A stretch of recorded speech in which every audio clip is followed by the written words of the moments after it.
Storm Track First Forecast, sponsored by Gary County Convention and Visitors Bureau. Temperatures right now into the 50s over a large part of the area. 59 at Topeka, 56 at Salina, 40s over the western side of the state, and generally upper 50s and low 60s. A slightly cooler evening right now at Emporia, down to 52 degrees. One thing we have not seen much of yet is rain. It's not out of the question. We'll see some areas of showers move through, partly to mostly cloudy through the night and generally cloudy into the morning tomorrow. Most of the rain over the southern half of the area, but it will be cool tonight. How long the cloud cover will take to clear on out? A look at that's coming up. Fox 43 News at 9 starts now.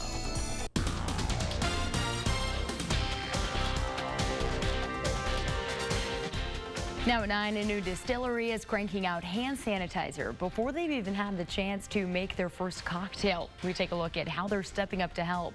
Plus, a local artist is doing her part to support the community. There needed to be a bigger gesture to let them know that we care. We find out how this woman is raising money for local workers during this hard time. Good evening and thanks for joining us for Fox 43 News at 9. I'm Molly Pat. The number of positive cases in Kansas counties continues to grow. Let's start with a look at where the 368 positive Kansas tests are at tonight. The Kansas Department of Health and Environment reports new cases in Saline, Franklin, and Atchison counties just today. We also learned 18 people at a local nursing home tested positive for the coronavirus. This is all happening in Burlington. The executive director of the Life Care Center says they learned about the first case last Thursday. Now 11 residents and 7 staff members are sick. Some of the residents are in the hospital and others are being isolated in their nursing home. The state's official numbers only show 10 cases in Coffee County, where that facility is located. The state's health department only updates their numbers once a day, so that could be why. And we also don't know where those 7 staff members live because the nursing home won't release that information. Now, overall in Kansas, there are 368 people that have tested positive for the virus, and 9 people have died from the virus. And thousands of virus tests are coming to Kansas. The state's health department is planning to have a new testing system installed by the end of the week. It will provide quicker 45-minute tests, and with it, Kansas will receive 65,000 test kits. Secretary Lee Norman says he would like to see the state running up to 1,000 tests each day. The tests will help the department get a better grasp on how the disease is spreading. Beyond just diagnosing an illness in a sick person and the people around that person, it allows us to take it to the next step, which is to have distributed testing capabilities around the state, testing people who are well but might be infected and or shedding the virus. Norman says the new testing strategy will likely focus on areas of the state that are the hardest hit, but healthy people will be tested instead of just showing those symptoms. Remember, if you are experiencing symptoms from the coronavirus, the CDC says you'll likely have a fever, coughing, and shortness of breath, and those symptoms can appear anywhere from 2 to 14 days after being exposed to the virus. The World Health Organization says 80% of people will experience mild symptoms, but in severe cases, people will have difficulty breathing, persistent chest pains, and blue lips or face coloring. Now, the first step is to call your doctor if you think that you have the virus. Health experts say calling ahead can prevent you from spreading the virus to others. Now, if you don't have a primary care doctor, you're asked to reach out to the state health department at the number that you're seeing on your screen right now. That's 866-534-3463. Of course, you can find that number and all of our coronavirus updates on fox43topeka.com/coronavirus. President Donald Trump issued a federal disaster declaration for the state of Kansas today. The president's declaration orders federal assistance to supplement state, tribal, and local recovery efforts in areas that have been affected by coronavirus, among some other things in that order. Meanwhile, stuck at sea, members of a Topeka church are stuck on their cruise ship after more than 100 people are showing symptoms of the coronavirus. Fox 43 News reporter Dan Garrett takes us to the Second Presbyterian Church in Topeka after talking to the pastor. The pastor here says 2 members were supposed to return from a cruise last week, but now they are stuck in their cabin while their ship looks for a port for them to dock at. This Zandam cruise ship was blocked from getting through the Panama Canal. Many passengers are sick and some have died. 2 of the people on the ship are Topekans Cheryl Drain and Steve Henry. They are also members of the Second Presbyterian Church of Topeka. Been getting sporadic information from them as they're able to send it. They've been confined to their cabins since the 22nd, I believe. Pastor Teresa Ingalls says she's been able to text them to make sure the two are okay. So far, neither of them are showing any symptoms of being sick, but they hope to get to land soon. And the church is doing what they can to help from afar. Lots of prayer. Lots of prayer. The latest update is the ship was able to make it through the canal, and they hope to dock in Florida in a few days. But the governor is pushing back, saying he wants to save the hospital beds for the people that live in Florida. In Topeka, Dan Garrett, Fox 43 News. Man, it's just so hard to imagine what they're going through, just wondering when this will all be over for them. And obviously we're praying them and thinking of them as they return to safety here soon. Now, the usually busy Kansas City International Airport looks more like an airplane parking lot right now. This is a look at what KCI looked like today. As airlines continue to scale back flight schedules due to plummeting demand, officials are trying to figure out where to put the idle planes. And one of those locations, at least for Delta Airlines, appears to be at KCI. A local distillery is helping fill the need for hand sanitizer by making it themselves. Trolley House Distillery in Emporia was set to open their doors to the public in May, but because of the coronavirus outbreak, those plans are now on hold. In the meantime, they're putting their skills to good use, though. While they're set up to make alcohol products that you can drink, they're also able to make hand sanitizer. So far, the owner says they've been flooded with orders, but they've also been donating some of that hand sanitizer as well. We'll all come out of this on the other side for the coronavirus, but right now we all need to be pitching in and helping out where we can, making sure that the hospitals have what they need, that all the medical workers that are trying to fight the virus have what they need. Williams says right now they've mostly been selling to other local businesses and offices, and they're working on being able to sell their hand sanitizer to the general public soon. And we get new updates like these almost by the hour now, so we want to make it easy for you to follow along whenever you'd like. Just go to fox43topeka.com/coronavirus, and you can also download our mobile app there. Well, as we head through the night, we've been anticipating this area of rain to move in, and it is moving in, but it may not impact the entire area. The showers on the northern and northwestern edge of this system aren't holding together all that well as they move eastward, but maybe a few light rain showers move into the northern areas. The bulk of the rain will clip the southern counties along or south of Interstate 70 primarily, with the heaviest rain shifting now over in towards southern Missouri and Arkansas. That area of rain has really kind of scoured out the moisture that the northern part of this system has available to it. And so we're not looking at a tremendous amount of rain. Best chance for the showers will be in Emporia and Burlington and maybe a few areas just adjacent to the north of those locations, where it's currently in the low to mid 50s to the south, upper 50s and low 60s over most of the area. The light breeze generally still coming in from the east, but it is becoming lighter, a little bit more variable. We'll see that tonight. Showers mainly to the south as we drop down to about 46 tonight, and then clearing out tomorrow. How much will warm as we clear? That's coming up. 2 people are being questioned for an armed robbery at a hotel in West Topeka. It all happened this morning at the Woodspring Suites on Westport Drive.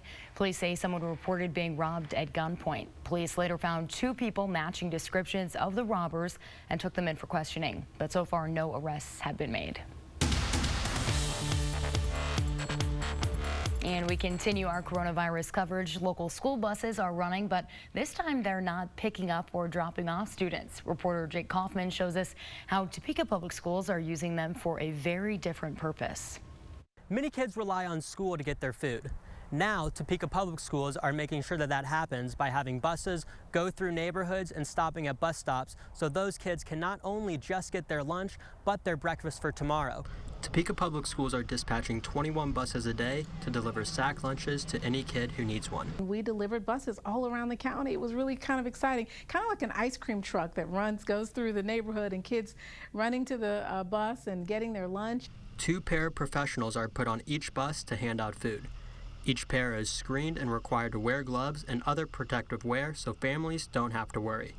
The district says that 78% of students in Topeka depend on free and reduced lunches each day. And soon to come, they're also going to start to give out school supplies. The district is buying calculators, pencils, and other materials to give students so they can work from home, trying to bring as much normalcy as possible during the coronavirus outbreak. Jake Kaufman, Fox 43 News. And today was actually the first day of online classes for Topeka Public Schools, and they made sure that everyone will be able to get their work done moving forward. The district set up 3 buses with Wi-Fi. The buses will sit at 3 different school parking lots during this week. Students can sit near the bus, and the Wi-Fi code is written in the windshield. They'll be able to download and upload their school assignments for the week as well. I think it's going to be able to help the students that don't have Wi-Fi at home just have another opportunity to have equitable access to be able to get the things that they need. The 3 buses will be at Jardine Middle School, Scott Magnet, and Highland Park High School. Well, working from home may sound nice in theory, but many Americans are saying that the transition is a lot harder than they imagined, and the challenges go deeper than just staying motivated. Coming up next, a few ways people are working around the struggles to get it all done. You're watching Fox 43 News at 9 with Molly Pat, Chief Meteorologist Matt Miller, and Pete Francis with sports. For millions of Americans, working from home right now is proving to be virtually impossible sometimes. The problem, the lack of high-speed internet in a time the world has never depended on it more. Fox News reporter Rob Dorenzo reports. Work from home is the new normal for millions of Americans, but for millions more, it's virtually impossible. I woke up this morning ready to work from home. Cliff Johnson, a professor at the University of Mississippi, said connectivity is an obstacle in rural America, and it's getting in the way of his teaching. I'm trying to access email via Wi-Fi, and I don't have any internet service. From the country to inner city neighborhoods, the Federal Communications Commission estimates 21 million people don't have access to high-speed broadband. Internet advocate and Georgetown fellow Gigi Sohn says that number could be even higher, 141 million, as dozens of internet service providers have pledged to drop data caps, late fees, and service shutoffs to help consumers cope. In a time when life has moved almost entirely online, Sohn said, that's not enough. What they're doing is really the bare minimum to get people online, or at least keep people online. Now, FCC Commissioner Jessica Rosenworcel is calling on her own agency to get more Americans online. We shouldn't just rely on their good deeds in this time of crisis. We should appreciate them, but we need a national agenda to address the digital divide. Sohn said net neutrality regulations limit the FCC from forcing internet companies to cut consumers a break, but with 55 million children out of the classroom across the country, 300,000 in New York City alone without reliable internet, Rosenworcel says the FCC could and should step in. We have the authority, we have the knowledge, we have the ability, we even have funding.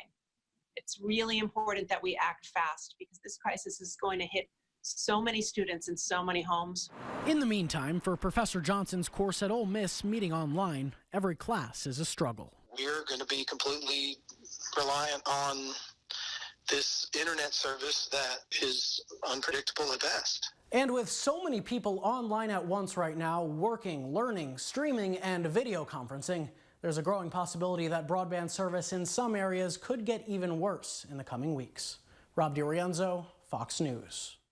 Yeah, it definitely couldn't be more important than right now, that's for sure.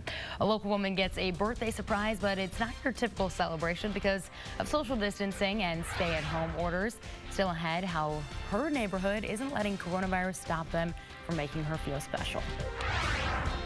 It might not have been the right video. Our temperatures, she's not a meerkat. Our temperatures tonight are going to drop back into the mid to upper 40s, mostly cloudy. Partly cloudy at noon, 60 degrees, and sunny toward the afternoon, lower 60s. How long the nice weather will be around? A look at that's coming up. Now, your storm track weather with Chief Meteorologist Matt Miller. Today we've seen a lot of cloud cover build in toward the late part of the afternoon and evening hours, but the showers are right now to the south and should remain mostly to the south through the night. Maybe not entirely, but mostly south of I-70. Clearing out tomorrow and then mild and becoming rather windy for the middle portion of the week. Our next system will then move in, giving us some rain showers late Thursday, early Friday, but also cooler on Friday as a cold front slides through the area. But the sunshine returning on Saturday, and we'll start to rebound temperature-wise later in the weekend. Right now, mostly cloudy at Emporia, cloudy at Manhattan, as well as in Topeka. Most areas not seeing rain at this time. It's currently 59, light east-northeast wind at 6. The winds are somewhat variable at this point. We should have generally more of an easterly direction overall. There's a little bit of variability to that. Made it up to 71 after starting out in the 30s this morning. It was clear, cold, and 37, pretty close to the average low, but we ended up coming in 9 degrees above average for the afternoon. Back down in the mid-40s at Goodland, 46 for Liberal. It's 56 at Salina. And most of northeast Kansas is in the upper 50s and right around 60-degree level. That's at Manhattan, Holton right at 60, Lawrence is 60, 56 at Burlington. The cool spot, Emporia, currently 52.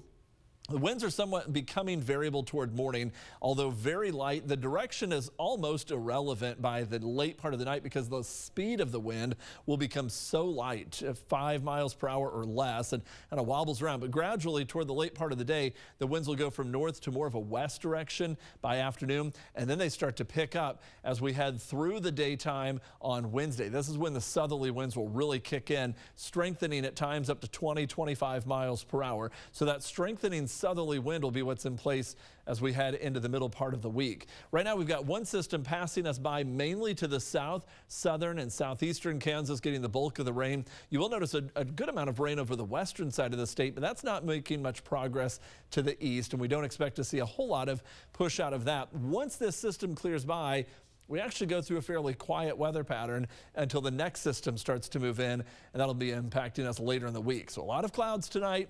Limited amount of rain, mainly for the southern counties, maybe at times getting up as far north as perhaps I-70, but most of it staying to the south of the interstate and then clearing out of the rain first, the clouds as we head through the daytime tomorrow, and then we'll look ahead to Wednesday and have mostly sunny weather once again, but again, during that time it will be rather windy.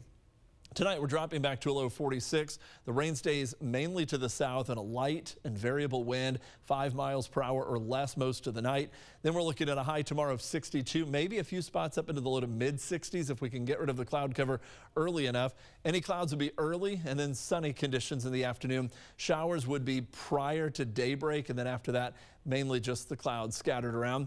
After that, morning rain moves on out. We'll see a high of 62. And again, that morning rain is again limited to the southern counties.